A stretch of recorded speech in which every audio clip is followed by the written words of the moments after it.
sketchy vans, sweaty men, soiled jumpsuits.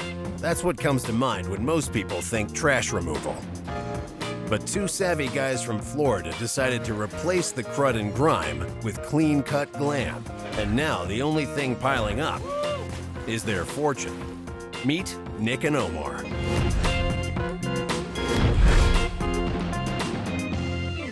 You got it? Oh, yeah. I'm Nick Friedman. I'm Omar Soliman. We're the co-founders and CEO president of Hunks Hauling Junk. We've taken a simple business like hauling junk and made it into a multi-million-dollar company. Take these over to be recycled, donated, disposed of, and then get on to the next job. We have over 50 franchises, over 200 trucks, over 1,000 employees, and over $25 million in annual revenue. When we first started Hunks Hauling Junk, I never thought we would make real money, but now the company makes millions and millions of dollars. And because of that, I think I've been able to pretty much live out my dream the way I pictured it as a little kid. Florida living. Hunks got started the summer before our senior year at college. My mom had a furniture store, and she had this beat-up cargo van they would use for delivery. So asked if we could borrow the van to haul people's junk around the neighborhood. Invited Nick, said, all we need is a catchy name. After a couple beers, we started to get a little bit creative, and we came up with Hunks Hauling Junk, put up some flyers around the neighborhood. 6 o'clock that evening, cell phone rang, and we were in business. For homeowners wary of all those shady men with a van type services, Hunks had obvious appeal, and the immediate positive response made Nick and Omar realize they were definitely onto something. Omar and I went to a top 50 in high school in the country, so my parents wanted me to get a good degree, graduate, climb the corporate ladder. So our parents were a little bit skeptical when we told them we were literally throwing away our college degrees to go become trash men. But while their parents saw plenty of wasted opportunity, Nick and Omar saw plenty of opportunity in waste. We were very fortunate. It was the middle of the housing boom. There was a ton of business to be had. By month 6, we had our second truck. By month 12, we had our third and fourth truck. By month 24, I remember Omar and I looking at each other, and we were like, okay, wow, we've created something pretty cool here.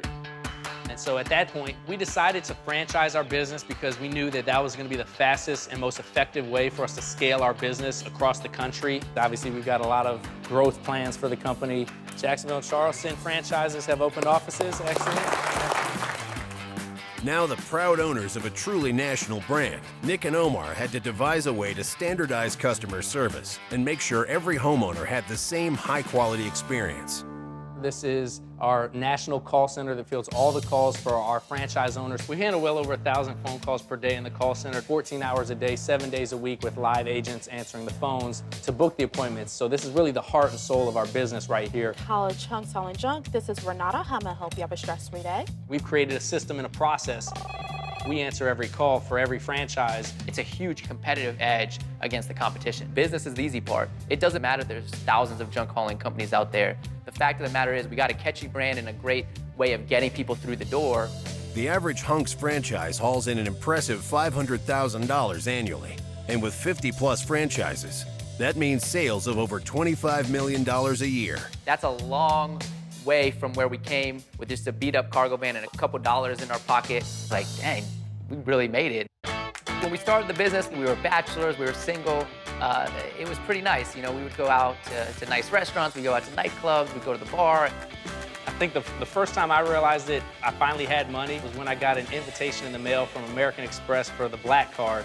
Out of it, doves fly out of it. So, that was probably the first time I was like, okay, wow, we're in another level now. And now that I'm married, I have a 3-year-old son. It's certainly, the pace of life has slowed down.